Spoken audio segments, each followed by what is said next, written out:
그 실직 실업수당을 신청을 딱 해서 다 했는데 다 끝나고 서밋을 딱 했는데 틀린 걸 발견했어요.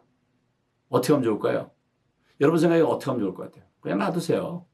왜 놔두면 될까요? 왜 놔두는 게 나을까요? 다시 신청하면 혼돈될 거 아니에요. 그죠? 근데 그냥 놔두면 아까 제가 뭐라 그랬죠? 주정부에서 리뷰한다 그랬죠? 네. 그러면 그때 연락이 오면 그때 답변하면 됩니다. 네, 너무 염려하지 마세요. 일단 안으로 들어가시면 됩니다. 네. 그 다음에 다른 베네핏을 동시에 진행할 경우, 네, 이것도 참 질문이 많습니다. 이건 뭐 SBA 그 융자도 페이첵 프로텍션 프로그램하고 SBA 융자도 동시에 신청해도 되는지, 지금 SBA에서 그러니까 공지한 그 내용을 보면요. 답답한 게 많이 있습니다. 왜냐하면 명확하게 좀 설명을 해놨으면 모든 분들에게 설명을 클리어하게 해드릴 수가 있는데 이게 좀 애매하게 표시되어 있는 게 많아요. 그런데 상식적으로 생각할 때 제 생각에는 다 신청해도 된다고 저는 생각을 합니다. 만약에 안 되면 할 수 없는 거죠. 그렇지만 왜 이유가 있어요. 제가 왜 다 신청하는 것이 합리적이라고 생각하는 이유가 있습니다. 페이첵 프로텍션 프로그램은 말 그대로 고용주가 종업원을 해고하지 말고 유지하는 데 포커스를 맞춘 프로그램이에요. 그래서 8주, 융자를 받은 뒤 8주에 다 그 돈을 탕감해줘요. 채무 면제시켜줍니다. 그런데 다른 SBL로는 뭐죠? 워킹 캐피탈을 도와주는 거예요. 자, 이거는 뭐가 다르냐면 전자는 페이첵 프로텍션 프로그램은 좀 전에 말씀드린 것처럼 종업원들을 해고하지 말고 유지하는 데 포커스가 맞춰져 있다면 이 SBL로는 그것 말고도 필요한 게 많이 있잖아요. 물건값도 갚으셔야 되죠. 뭘 사드려야 되죠. 해야 될 게 많잖아요. 지금 장사가 안 돼서 돈이 없잖아요. 내가 어케안스 페이블을 갚아야 또 벤더들도 나한테 물건을 주고 할 거 아니에요. 그런 돈들이 다 필요하다고요. 그래서 융자가 필요한 거거든요. 그리고 비즈니스는 8주만 하고 말 건가요?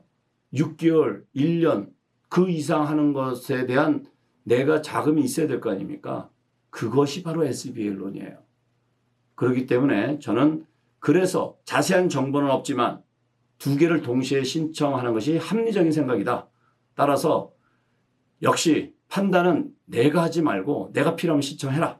그 다음에 결과는 정부가 됐든 은행이 됐든 그 결과에 따르면 되는 거예요. 그리고 신청하는 부서가 다릅니다. 페이첵 프로텍션 프로그램은 은행으로 하죠. SBA 랜더나. 그러나 SBA 융자는 이번에 나온 그 SBA 융자는 어디로 하죠? 200만 불까지 30년 동안 3.75% 해주는 융자는 SBA도 합니다. 물론 정보를 공유할 수는 있어요. 그렇지만 성격이 다릅니다. 그래서 두 개 다 하시는 것이 좋다고 생각합니다. 그 다음에 이제 잡이 두 군데 있고 이런 분들이 또 질문이 있는데 두 곳에서 일하는데 한 곳에서 실직당할 경우 당연히 신청 대상이죠. 페더럴 얘기를 하는 거예요. 그 다음에 풀타임, 파트타임으로 두 곳에서 일하는데 파트타임만 근무 시간이 줄어든 경우, 네, 이것도 근무 시간이 줄어들으니까 신청 대상이죠. 두 곳에서 일하다 두 곳 모두 실직한 경우 두 회사의 내용을 다 인풋해야 되는지, 네, 그렇습니다. 네, 3개, 4개, 5개 다 인풋하시고, 직장 또 우버 리프트 일하고 있어서 직장에 대해서는 UI 신청한 경우 우버 리프트에 대해서는 별도로 신청해야 하는지, 우버 리프트도 캘리포니아 같은 경우는 아예 EDD에서 명확하게 해놨죠.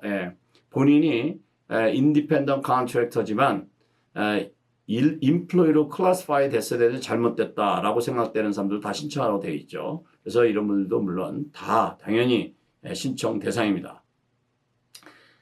그러다 보니까 우버 리프트 이런 거 하시는 분들이 가면은 메뉴가 없어요. 그러니까 어떻게 해야 되느냐. 가사가 막히는 거예요. 자, 오늘 제가 계속 말씀드렸죠. 최고 가까운 택시가 됐던 뭐가 됐던 드라이버가 됐던 가까운 거 그냥 찍어서 들어가세요. 들어간 다음에 그 안에 들어가서 얘기를 하세요. 네, 일단 들어가시는 게 중요합니다. 그 다음에 신청자 신분 관련 영주권자가 Disaster Unemployment Assistance 혜택 받으면 영주권 연장 및 갱신 시민권 취득에 불이익이 있는지 없는지. 영주권 관련돼서 관한 질문은 이민 변호사님으로부터 조언을 받기를 권장드리는 것을 전제로 말씀을 드리겠습니다. 제 개인적인 의견입니다. 저는 문제 없을 거라고 생각합니다. 그 이유는 왜 그러냐면 영주권이나 시민권 받을 때 정부의 혜택을 받는 것을 정부에서는 좋아하지 않죠. 왜냐하면 우선 영주권을 줄 때 그 미국에 와서 정부 혜택을 받으려고 하는 사람들한테 영주권 주는 걸 정부에서는 원치 않으니까요. 그렇지만 지금은 상황이 어떻죠? 지금은 평상시가 아니에요. 지금은 내가 내 의지가 정부에서 혜택을 받으려고 해서 받는 게 아니에요. 어쩔 수 없이 받아요. 정부가 하지 말라 그랬잖아요. 정부가 stay home, 일하지 마 이렇게 해놨어요. 그러니까 정부가 지금 책임을 져주는 겁니다. 그러니까 내가 뭐 세금을 안 냈네, 뭐 이런 걸 받아서 되나 안 되나 이런 거 따지지 마세요. 이거는 정부가 여러분들로 하여금 일을 스탑하게 만들었고 그래서 도와주려고 하는 겁니다. 그러니까 받으시면 돼요. 제가 보기 때는 영주권, 시민권에 문제 없을 거라고 저는 생각합니다. 그렇지만 again 영주권과 시민권 문제는 이민법 전문 변호사님의 조언을 들으십시오. 그렇지만 저한테 많이 질문을 주신다면 저는 문제 없다고 생각합니다. 그 이유는 지금 제가 설명드린 이유 때문에 그렇습니다. OPT 상태로 영주권 진행 중인 상태에서 신청해도 괜찮은지, OPT 이제 그 옵셔널 프랙티컬 트레이닝 기간에 유학생 신분 있는 학생들의 이제 질문인데요. 글쎄요, 뭐 사실 이제 이분들도 똑같은 이제 이슈가 생기는 거예요. 그 영주권 문제 이슈가 생기고 비자 문제가 생기니까. 그러나 제가 생각할 때는 그 OPT 같은 경우도 정부에서 허락한 그런 합법적인 워킹 퍼밋으로 일을 하는 거기 때문에 그 기간 동안에 혹시 실업이 됐다고 하면 뭐 신청해 보시는 것도 괜찮을 것 같긴 한데 이분들은 영주권을 신청하시는 분이나 뭐 또는 시민권을 신청하시는 분들보다도 좀 더 민감하기 때문에 이민법 변호사님하고 한번 의논을 하시고 본인 뭐 비자 도와주신 분들 있죠. 한번 의견을 들어보신 다음에 결정하시는 것이 좋을 것 같습니다. 비영리법인인 경우에 UI 신청이 가능한지 그리고 교회에서 이제 월급 받으시는 분들, 왜냐하면 이제 교회라든지 이런 데서는 UI가 강제성이 없어서 이제 교회나 비영리법인 자체에서 전혀 부담을 하지 않았을 경우인데요. 일단은 뭐 이 경우도 저는 뭐 신청을 일단 해보시는 게 좋지 않겠나. 내가 결정할 수가 없고 또 지금 이 내용을 물어볼 때도 없으십니다. 주정부 연락해도 전화도 안 되고요. 그런데 그냥 가만히 있으면서 세월 보낼 수는 없고, 그러니까 일단은 최대한으로, 말씀드린 대로, 있는 메뉴 중에서 가장 가까운 걸 선택해서 일단 안으로 들어가신 다음에, 주정부에서 연락이 오면 그때 해명을 하고 설명을 하고, 그렇게 하시는 것이 좋을 것 같습니다. 왜냐하면 교회에서 근무하시는 여러분들도 피해자십니다. 여러분들도 실업이 되셨고, 또 여러분들도 정부에서 격리를 시켜서 스테이 홈이라는 그런 명령을 내려서 일을 하실 수가 없고 그렇기 때문에 역시 피해자이기 때문에 저는 받으실 자격이 있다고 생각합니다. 그래서 어떻게든 신청하시고요. 실업수당이 회사의 운영에 미치는 영향.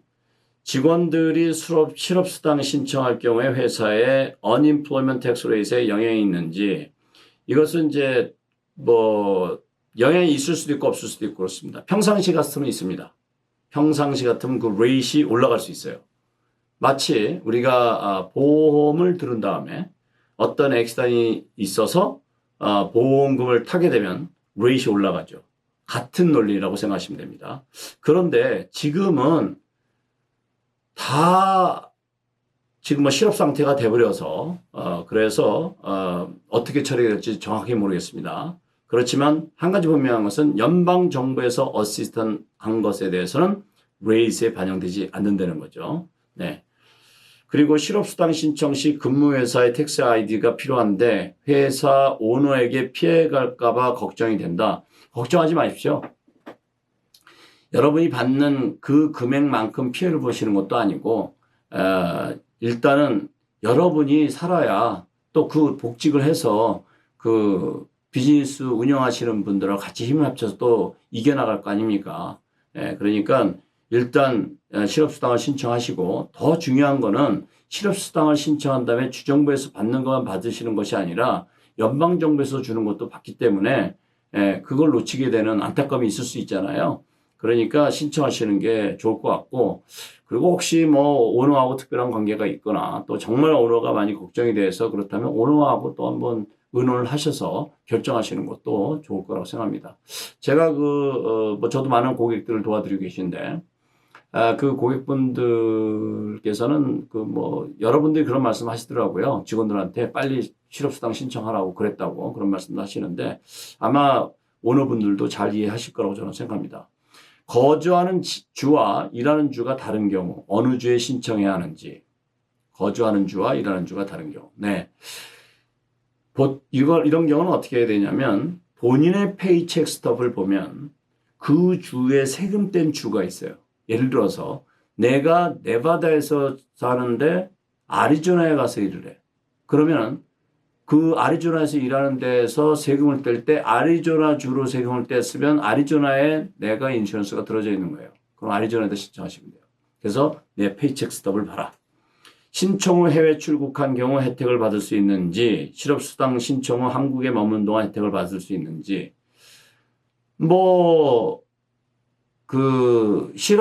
실업수당을 신청하신 후에 여러분의 거처는 여러분이 결정하시는 거죠. 실업인데 어딘들 못 가시겠습니까? 한국 가신다고 해서 지금 못 받을 이유는 없다고 저는 생각합니다. 다만 본인의 은행 계좌라든지 받을 그런 정보는 제대로 해놓고만 가시면 문제 없을 거라고 생각합니다. 오늘은 4월 2일입니다. 여러 가지 정말 많은 댓글이 있는데 제가 일일이 답변 못 드려서 너무 죄송하고 다만 이런 식으로 잦은 질문들을 좀 모아서 왜냐하면 같은 질문 상당히 많이 있고 유사한 질문도 많이 있으니까 모아서 이렇게 답변 드리도록 하겠습니다. 많이 어려운 시기입니다. 힘들 내시고 저는 계속해서 여러분들에게 도움이 될 만한 정보를 찾아서 업데이트 시키도록 하겠습니다. 감사합니다.